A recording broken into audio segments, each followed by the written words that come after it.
Welcome to this Bridgewater Now update. I'm John Luck. Last Friday night, Bridgewater police arrested a 24-year-old man from Pembroke after leading them on a motorcycle chase and a foot pursuit.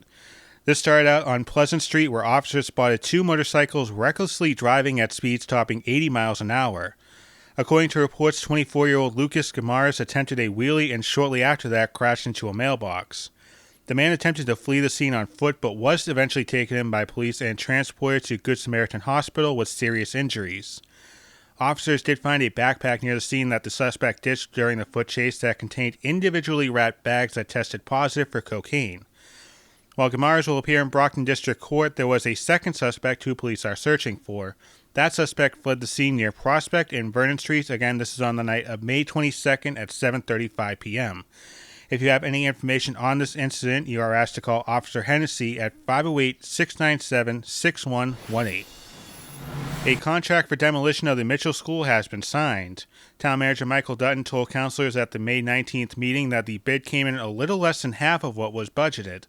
Town Councilor Tim Fitzgibbons asked the town manager why there was such a big gap between the estimate and the actual amount. The reason it came in, we don't know precisely the reason. My guess is a combination of two things. One is that the concrete slab, they're choosing to leave the portions of the concrete slab in place for staging purposes and also to prevent any erosion during the period between when the school is torn down and when the new foundation begins. So that slab is probably, demolition of that is probably about $150,000 proposition. So there may have been a significant savings there. And that slab, according to Mr. Dutton, will be demolished at a later date but won't be moved. Instead, it will be used as fill. The savings will appear in the project until the general bids are opened and then accepted, and at that point it will be clear whether the money can be saved on the project or if the saving will have to be filed into the new building.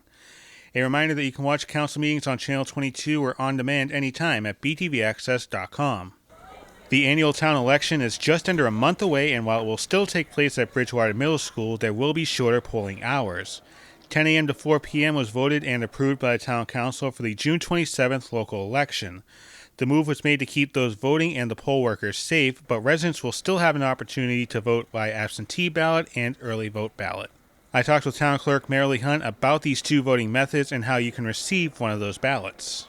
What's the process for getting an absentee ballot and getting the mail-in ballot? Because there's a lot of people that are watching this that are hearing absentee mail-in. How do I get these ballots? Right. Because this could come up in the future. It sounds confusing, but it's not that hard. For one thing, if you have a computer, we've made a special link on the Bridgewater website. You can go to www.bridgewaterma.org. That's the regular town website. Then /vote. And that will take you straight to a page that explains everything I'm talking about now and gives you links to the applications. For both early vote ballot, excuse me, and the absentee ballot, you have to submit an application first. An application has to come to the town clerk's office from the person to whom the ballot is going to go.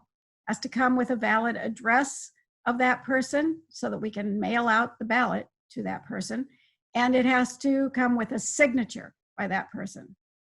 An absentee ballot, you must use the state form that we have a link to it in 4 different languages on that Bridgewater/vote website.